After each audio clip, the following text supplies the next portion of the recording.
देखिए, कर्म का भोग सबको भोगना ही पड़ता है।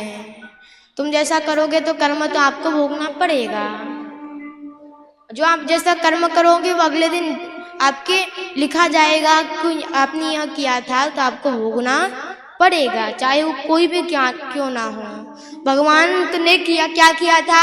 नारद जी को बंदर का मुख बना दिया, चाहे वो भगवान क्यों ना हो, भगवान ने सृष्टि क्यों ना बनाई हो। नियम तो सबके लिए एक ही है। तो भगवान ने नारद जी को बंदर का मुख दिया, तो नारद जी जैसे अपने पत्नी के लिए रोए, जैसे नारद जी ब्रह्मा जी के लिए, जैसे नारद जी अपने पत्नी के लिए रोए, वैसे ही भगवान राम भी अपनी पत्नी के लिए रोए, क्योंकि उन्होंने गलत कर्म किया था। चाहे भगवान क्यों ना हो, भगवान के लिए भी जीवन मुश्किल है। वो भगवान हो, ब्रह्म हो, देवता हो,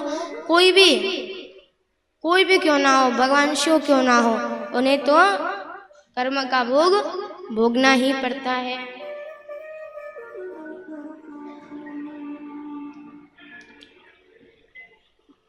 एक राजा थे, वो राजा का एक बेटा था, उस बेटे का विवाह हुआ। वो बेटे का जैसे विवाह हुआ तो उसकी जो पत्नी थी वो उसके पति की तलवार देख रही थी, वो राजकुमार की तलवार देख रही थी। और पुराने जमाने में तलवार बड़ी पहनी होती है, गिर जाए तो कट जाता है, तो उसके हाथ से वो तलवार गिर गई और खुद के पति का ही सिर कट गया, उस राजकुमार का सिर कट गया। अब वो घबरा गई, वो कहेगी कि मैंने सिर काटा है गलती से, फिर भी उसे सजा तो होगी, उसे तो सजा मिलनी है। वो डर गई, वो सोचने लगी जो तुलसी का क्यारा होता है, उधर एक पंडित जी रोज आते तुलसी तोड़ने के लिए भगवान जी के लिए। अब वो रोज आते हैं तो एक काम करती है, वो जो मेरा पति है उसका सिर सहित उसे फेंक देते उधर तुलसी के क्यारे में, उसके पति को उसने फेंक दिया। और जो खून गिरा था सबको पोछा कर दिया। जब वो पंडित जी आए तुलसी तोड़ने के लिए, उसी समय वो भागती आई, हाय राम मेरे पति को मार दिया। उस पंडित की और इल्जाम लगाने लगी। अब पंडित जी बोले मैं तो अच्छा फंस गया, मैं तो तुलसी लेने आया था। तो उन्होंने कहा मैंने नहीं मारा, ये तो पहले से ही पड़े थे, मैं क्यों मारूंगा इन्हें। अब वो पत्नी किसी का माने नहीं, क्योंकि पत्नी नहीं मारी थी, गलती से हो या कैसे भी पत्नी नहीं मारी थी। अब वो सुने ना, पंडित जी को राजा के पास ले गए। राजा ने कहा पंडित जी हम तुम्हें वर्षों से जानते हैं, तुम तो बस तुलसी तोड़ने के लिए वर्षों से यहाँ पर आते हो, ऐसा गलत काम नहीं कर सकते, तुमसे आस नहीं थी। देखिए प्रेम कैसा होता है। देखिए यदि आप सोचते हो मेरा प्रेम इतना पक्का है, बहुत मेरा प्रेम पक्का है, और कोई तीसरा आकर उसमें से कोई बात कह दे और आप दोनों में झगड़े हो जाए, उसे प्रेम नहीं कहते, वो प्रेम अभी कच्चा है। कि हमारे प्रेम में कोई दूसरा आके झूठ बातें कोई कह दे तो दोनों में बिना जाने ही झगड़े हो जाती है, उसे कच्चा प्रेम कहते हैं। तो राजा ने कहा हम तुम्हें बरसों से जानते, तुम ऐसा काम नहीं कर सकते, तुमसे आस नहीं थी। अब ना बिना पंडित जी की बात सुने पंडित जी से कहा तुम्हारा गला तो नहीं काटेगी क्योंकि तुम ब्राह्मण हो। ब्राह्मण की 3 सजाएं होती है। ब्राह्मण की कितनी सजाएं होती है मैया? ओ मैया बताओ कितनी होती है सजाएं? 3 सजा होती है। ब्राह्मण को मारोगे चाहे वो गलत काम कर रहा हो या सही, उसे ब्राह्मण हत्या तो लगेगी। तो 3 उनके वध होते हैं। 3 पहले तो उनका धन होता है वो छीन लेना, दूसरा मुंडन करा देना, और तीसरा कौन सा? उनका अपमान करा देना। कोई सेठ जी का भरे बाजार में अपमान कर दो तो फिर तो उसको जीते जी वो मर जाएगा। उसी प्रकार ब्राह्मण का अपमान करने से उसकी जो प्रतिष्ठा होती वो कम हो जाती, वो जीते जी ही मारा जाता है। जब जब उसको याद करता है तब तब वो मरता रहता है। हम तुम्हें मारेंगे नहीं, तुम्हारे हाथ काट देंगे। तो हाथ रखे और काट दिए। अब वो रोता रोता गुरुजी के पास गया। गुरुजी बाहर आओ, एक बात बताओ, ये दो बात बता दो, भगवान है तो मेरा हाथ क्यों कटे, नहीं है तो बता दो, आज से मैं पंडित बनना छोड़ दूंगा, मैं भी अत्याचार करूंगा। गुरुजी बोले बेटा क्या हुआ, अरे तेरे हाथ कैसे कटे। पंडित जी ब्राह्मण कहते हैं इतनी मैंने जिंदगी भर उस कन्हैया की सेवा करी, उस विष्णु की सेवा करी और अंत समय अन्याय में निर्दोष था और मेरे हाथ कट गए, ये कैसा न्याय है महाराज। हे द्वारिकाधीश तुम न्यायाधीश हो, तुम सत्य करते हो सब कुछ, बताओ मेरे हाथ क्यों कटे। गुरुजी बोले तुम मेरे गुरुजी के पास जाओ, वो काशी में रहते हैं, वो तुम्हें बता देंगे तुम्हारे हाथ क्यों कटे। वो रोता रोता गया तो पंडित जी ने तो उनकी पत्नी थी, पत्नी ने दरवाजा खोला, क्यों रे क्या है। तो पंडित जी कहते गुरुजी से मिलना है, अभी कहीं होगा वो गुरुजी कहीं पर भी पड़ा रहता है, हमें कोई मतलब नहीं। उसकी पत्नी ने ऐसा कहा, वो चला गया। शाम को फिर से आया तो गुरुजी ने दरवाजा खोला तो उसने कहा मेरे एक प्रश्न था कि मेरे हाथ क्यों कटे, लेकिन एक और प्रश्न है, आपको ये कैसे मिली, ये पत्नी कैसे मिली आपको, तो क्या कारण है। तो उन्होंने कहा देख मेरी बात सुन पहले, मैं पिछले जन्म में क्या था, कौआ, और ये कौन थी, गधी।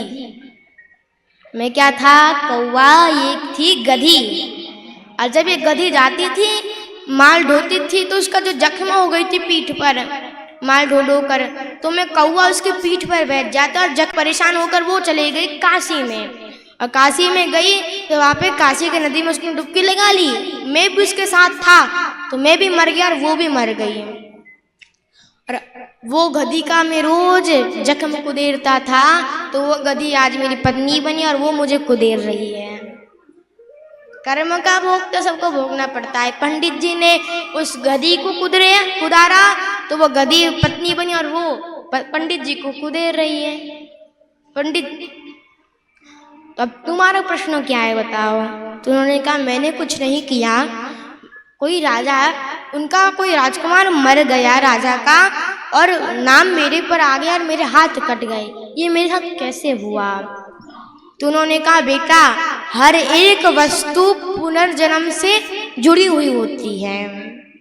तुमने जो तुम इस जन्म में तो बड़े भोले हो, अच्छे हो, लेकिन जो तुमने जो पुनर्जन्म में किया है वो तो तुमने भोगना ही है, बिना भोगे कोई नहीं जा सकता। तो तुम पिछले जन्म में थे तपस्वी, तपस्या कर रहे थे। इतने में एक कसाई, जो कसाई था वो गैया को काटने के लिए तुम्हारे सामने से जा रहा था, इतने में गैया भाग गई। तो कसाई ने पूछा पंडित जी गैया किधर गई है, और तुमने वचन दिया था हमेशा मैं सत्य बोलूंगा।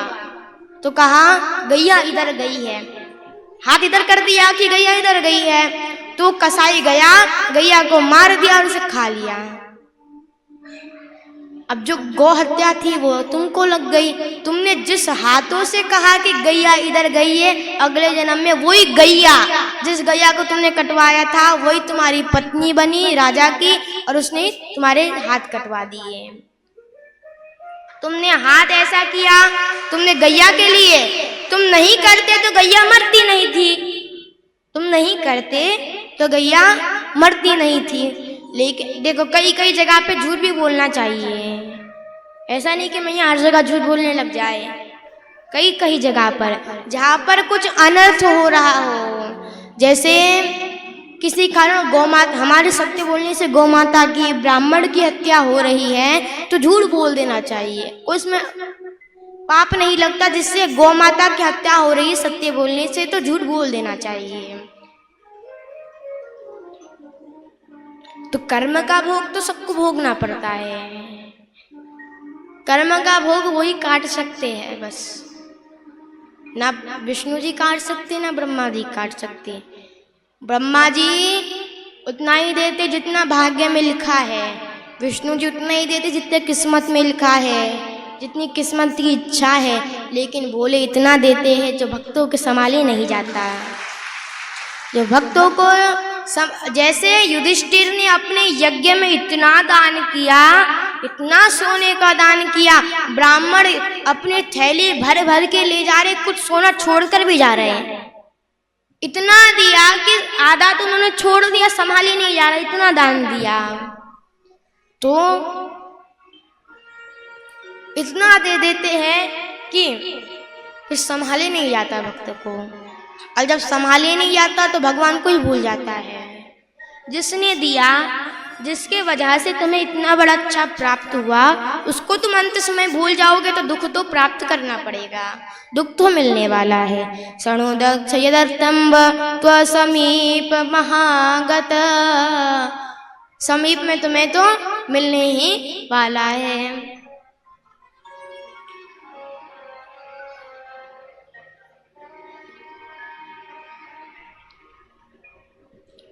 तो कर्म अच्छे करने चाहिए। कर्म अच्छे करो तो तुम्हारा भाग्य बनेगा, भविष्य बनेगा।